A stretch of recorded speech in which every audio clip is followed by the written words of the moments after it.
स्वागत है आपका बी न्यूज नेशन में। मैं हूं आबिद हुसैन शेख। कन्नड़ा को बचाने वाले सिपाहियों का बीजापुर में हुआ शानदार स्वागत। राज्य की राजधानी बेंगलुरु में कन्नड़ा नेम प्लेट और बोर्ड को कंपलसरी लगाने की ऐतिहासिक लड़ाई के दौरान पिछले दिनों हुए इंग्लिश बोर्ड हटाओ कन्नड़ा बचाओ के संघर्ष में गिरफ्तार 14 दिन के बाद जेल से रिहा होने वाले बीजापुर जिला अध्यक्ष एमसी मुल्ला और महादेव राव जी आज रेलवे से बीजापुर पहुंचे तो इनका ढोल ताशों और फूल शालों से शानदार स्वागत करके कर्नाटका रक्षणा वेदिके के नगर अध्यक्ष फयाज कलादगी, जिला प्रधान सेक्रेटरी सुरेश बीजापुर के अलावा बड़ी संख्या में कन्नड़ा रक्षणा वेदिके के कार्यकर्ता पदाधिकारी रहे मौजूद।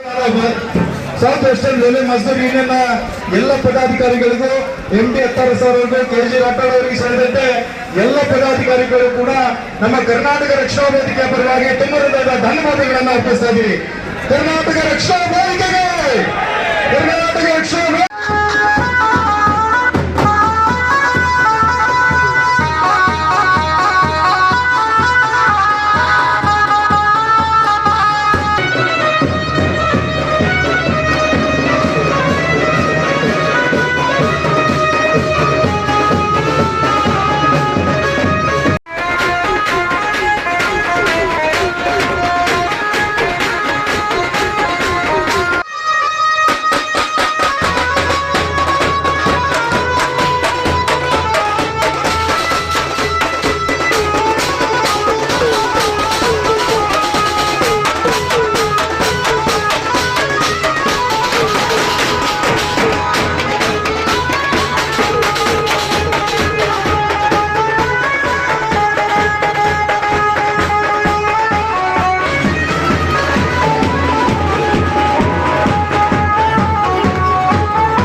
ತಮಗೆಲ್ಲರಿಗೂ ಗುರುತಿದ್ದ ಹಾಗೆ ಕರ್ನಾಟಕ ರಕ್ಷಣಾ ವೇದಿಕೆ ರಾಜ್ಯಾಧ್ಯಕ್ಷರಾದ ಸನ್ಮಾನ್ಯ ಶ್ರೀ ಟಿ ಎ ನಾರಾಯಣಗೌಡರ ನೇತೃತ್ವದಲ್ಲಿ ಹಮ್ಮಿಕೊಂಡಂಥ ಕನ್ನಡ ನಾಮಫಲಕದ ಕಡ್ಡಾಯ ವಿಷಯವನ್ನಾಗಿ ನಾವು ಎಲ್ಲ ಬೆಂಗಳೂರಿನಲ್ಲಿ ದೊಡ್ಡ ಹೋರಾಟ, ಐತಿಹಾಸಿಕ ಹೋರಾಟವನ್ನು ಹಮ್ಮಿಕೊಂಡಿದ್ದಾಗಿತ್ತು।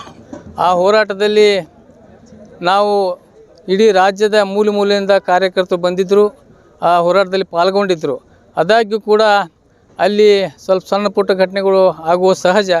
ಅಂಥ ಒಂದು ಸಂದರ್ಭದಲ್ಲಿ ಇವತ್ತು ಸರ್ಕಾರ ನಮ್ಮ ಹೋರಾಟಕ್ಕೆ ಮತ್ತು ಕನ್ನಡ ಪರ ಸಂಘಟನೆಗಳಿಗೆ ಹಕ್ಕು ತಿಕ್ಕುವಂಥ ಕೆಲಸವಂತೂ ಮಾಡಿದ್ದು।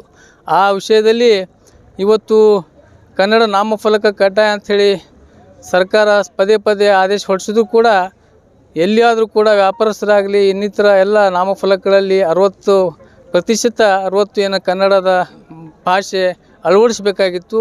ಯಾರೂ ಇದು ಇರಲಾರದೆ ತಮ್ಮ ವ್ಯಾಪಾರದಾಗಲಿ ಅಥವಾ ಇನ್ನಿತರ ನಾಮಫಲಕಗಳಲ್ಲಿ ಇಂಗ್ಲೀಷ್ ಮತ್ತು ಇತರ ಭಾಷೆಗಳಿಗೆ ಭಾಳ ಮುಖ್ಯ ಕೊಟ್ಟಿದ್ದರು। ಅದಕ್ಕಾಗಿ ಇವತ್ತು ಕರ್ನಾಟಕ ರಕ್ಷಣಾ ವೇದಿಕೆಯ ರಾಜ್ಯಾಧ್ಯಕ್ಷ ಟಿ ಎ ನಾರಾಯಣಗೌಡರ ನೇತೃತ್ವದಲ್ಲಿ ಒಂದು ಐತಿಹಾಸಿಕ ಹೋರಾಟ ಮಾಡಿ ಇಲ್ಲಿ ಕರ್ನಾಟಕದಲ್ಲಿ ಕನ್ನಡಿಗರ ಸಾರ್ವಭೌಮ, ಇಲ್ಲಿ ಕನ್ನಡ ಭಾಷೆಗೆ ಆದ್ಯತೆ ಸಿಗಬೇಕು, ಹೆಚ್ಚಿನ ರೀತಿಯಲ್ಲಿ ಕನ್ನಡ ಭಾಷೆಯಲ್ಲಿ ಮಾತಾಡುವಂಥ ಆಗಬೇಕು ಮತ್ತು ನಾಮಫಲಕಗಳಲ್ಲಿ ಕಡ್ಡಾಯವಾಗಿ 60% ಏನಾದರೂ ಅಳವಡಿಸ್ಕೊಳ್ಳುವಂಥ ಕೆಲಸ ಆಗಬೇಕಂತೇಳಿ ಒತ್ತಾಯಪೂರ್ವಕವಾಗಿ ನಾವು ಇವತ್ತು ಹೋರಾಟ ಮಾಡಿದ್ರಿಂದ ಇವತ್ತು ಕರ್ನಾಟಕ ರಕ್ಷಣಾ ವೇದಿಕೆಯ ಸನ್ಮಾನ್ಯ ಶ್ರೀ ಟಿ ಎ ನಾರಾಯಣಗೌಡ ಹೋರಾಟಕ್ಕೆ ಇವತ್ತು ಜಯ ಸಿಕ್ಕಿದೆ।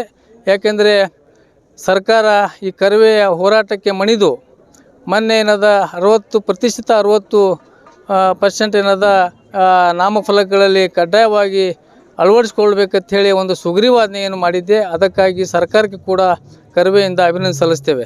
ಅದಕ್ಕಾಗಿ ಇವತ್ತು ಆ ಒಂದು ಹೋರಾಟದಲ್ಲಿ ಒಂದು ಸಣ್ಣ ಪುಟ್ಟ ಘಟನೆಗಳು ಆಗುವ ಸಹಜ। ಅಂಥ ಒಂದು ಸಂದರ್ಭದ ಅವಕಾಶವನ್ನು ತಗೊಂಡು ಸರ್ಕಾರ ಮತ್ತು ಪೊಲೀಸ್ ಅಧಿಕಾರಿಗಳು ನಮ್ಮ ಕರವೇ ರಾಜ್ಯಾಧ್ಯಕ್ಷ ಟಿ ಎ ನಾರಾಯಣಗೌಡರಿಗೆ ಮತ್ತು ಪ್ರಮುಖ ಕಾರ್ಯಕರ್ತ 52 ಜನ ಕಾರ್ಯಕರ್ತರಿಗೆ ಇವತ್ತು ಪರಪ್ಪನಗರ ಬೆಂಗಳೂರಿನಲ್ಲಿರುವಂಥ ಪರಪ್ಪನ ಜೈಲಿನಲ್ಲಿ ನಮಗೆ ಇಟ್ಟಿದ್ದರು।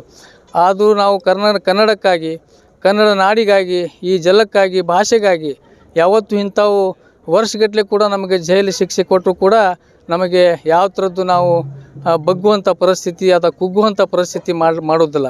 ಸರ್ಕಾರಗಳು ಏನಾದರೂ ಯಾವುದೇ ಪಕ್ಷದ ಸರ್ಕಾರ ಬಂದರೂ ಕೂಡ ಕನ್ನಡ ಪರ ಸಂಘಟನೆಗಳಿಗೆ ಒಂದು ಕುಗ್ಸುವಂಥ ಕೆಲಸ ಮಾಡ್ತಾರೆ, ಬಗ್ಸುವಂಥ ಕೆಲಸ ಮಾಡ್ತಾರೆ. ಆದರೆ ನಮ್ಮ ಟಿ ಎ ನಾರಾಯಣಗೌಡರ ನೇತೃತ್ವದಲ್ಲಿ ಇವತ್ತು ಕನ್ನಡ ಪರ ವಿಶೇಷವಾಗಿ ಕರ್ನಾಟಕ ರಕ್ಷಣಾ ವೇದಿಕೆಯ ಸೇನಾನಿಗಳು ಇವತ್ತು ಯಾವುದೇ ಒಂದು ಬಗ್ಲಾರದೆ, ಯಾವುದೇ ಒಂದು ಭಯ ಪಡಲಾರದೆ ಇವತ್ತು ನಾವು 14 ದಿವಸ ಪರಪ್ಪನಗರ ಜೈಲಿನಲ್ಲಿ ಇಟ್ಟು ನಮಗೇನದ ಮೊನ್ನೆ ಬೆಳಿಗ್ಗೆ ನಮಗೆ ಬಿಡುಗಡೆಗೊಳಿಸಿದರು.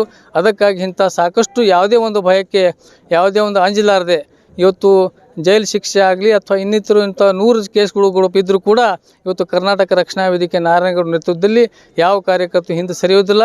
ಈ ಕರ್ನಾಟಕದಲ್ಲಿ ಕನ್ನಡಿಗರ ಸಾರ್ವಭೌಮ, ಎಲ್ಲ ಭಾಷೆ, ನೆಲ ಮತ್ತು ಜಲಕ್ಕೆ ನಾವು ಯಾವತ್ತೂ ಕೂಡ ಬದ್ಧರಾಗಿರ್ತೇವೆ ಅಂತ ಈ ಸಂದರ್ಭ ಹೇಳಿಕ್ಕೆ ಇಚ್ಛೆಪಡ್ತೇನೆ.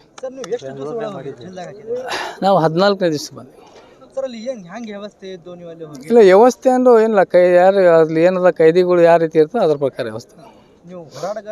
ಹೋರಾಟಗಾರ ಅದು ಹೋರಾಟಗಾರ ಅಂದು ಇರ್ತಾ ಅಲ್ಲಿ ಒಂದು ಕ್ವಾರಂಟೈನ್ ಇತ್ತು, ಅಲ್ಲಿ ಇದು ಮಾಡಿದ್ರು. ಆದರೂ ಕೂಡ ಯಾವುದೇ ಒಂದು ಅಲ್ಲಿ ವ್ಯತ್ಯಾಸ ಇರಲಿಲ್ಲ ಅಷ್ಟೇ ಸರ್. ಆದರೆ ಈಗ ನೀವು ಬಿಜೆಪಿ ಸರ್ಕಾರ ಹಿಂದಿದ್ದು ಸರ್, ಆವಾಗ ಅಂದ್ರೆ ಕನ್ನಡ ಬಗ್ಗೆ ಹೋರಾಟ ಆಗಿಲ್ಲ ಸರ್. ಈ ಕಾಂಗ್ರೆಸ್ ಸರ್ಕಾರ ಬದಲೇ ನೀವು ಕನ್ನಡ ಇಲ್ಲ, BJP ಸರ್ಕಾರದಲ್ಲಿ ಇದ್ದಾಗೂ ಕೂಡ ನಾವು ಸಾಕಷ್ಟು ಸಲ, ಯಾಕಂದರೆ ಸರ್ಕಾರ ಅವಾಗೂ ಕೂಡ ಅದು ಕಾಯ್ದೆ ಮಾಡಿತ್ತು.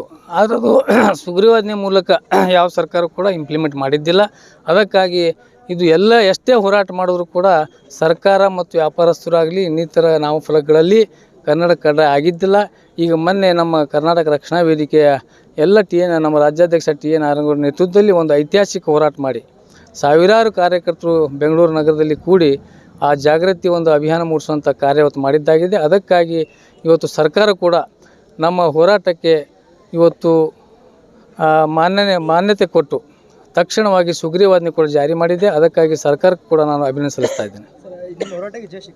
ನಮ್ಮ ಕರ್ನಾಟಕ ರಕ್ಷಣಾ ವೇದಿಕೆಯ ಹೋರಾಟಕ್ಕೆ ಜಯ ಸಿಕ್ಕಿದೆ. ಅದಕ್ಕಾಗಿ ನಾವು ಕೂಡ ಎಲ್ಲರೂ ಕೂಡ ಖುಷಿಯಾಗಿ ಇವತ್ತು ವಿಜಯೋತ್ಸವ ಆಚರಿಸ್ತಾ ಇದ್ದೇವೆ.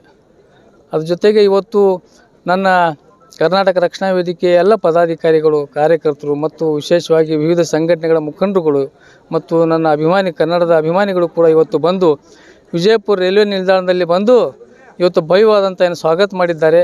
ಅದಕ್ಕಾಗಿ ತಮ್ಮೆಲ್ಲರಿಗೂ ನನ್ನ ಕರೆವೆಯಿಂದ ವಿಶೇಷವಾಗಿ ಕರ್ನಾಟಕ ರಕ್ಷಣಾ ವೇದಿಕೆ ರಾಜ್ಯಾಧ್ಯಕ್ಷರ ಪರವಾಗಿ, ನಮ್ಮೆಲ್ಲರ ಪರವಾಗಿ ಅವರಿಗೂ ಕೂಡ ನಾನು ಅಭಿನಂದನೆ ಸಲ್ಲಿಸ್ತಾ ಇದ್ದೀನಿ. ಕಳೆದ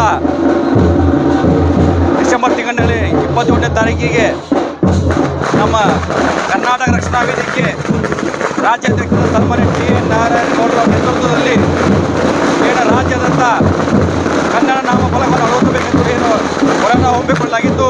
ಆ ಹೋರಾಟದಲ್ಲಿ ನಮ್ಮ ಕನ್ನಡದ ಹುಲಿಗಳಿಗೆ 57 ಹುಲಿಗಳಿಗೆ ನಮ್ಮ ರಾಜ್ಯಾಧ್ಯಕ್ಷ ಸನ್ಮಾನ್ಯ ಟಿ ಎ ನಾರಾಯಣಗೌಡರಿಗೆ ಬಂಧಿಸಲಾಗಿತ್ತು.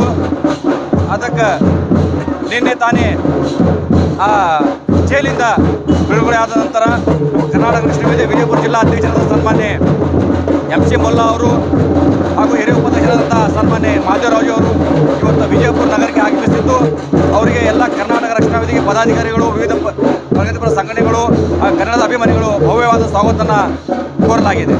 और खबरों के लिए देखते रहिए B News नेशन.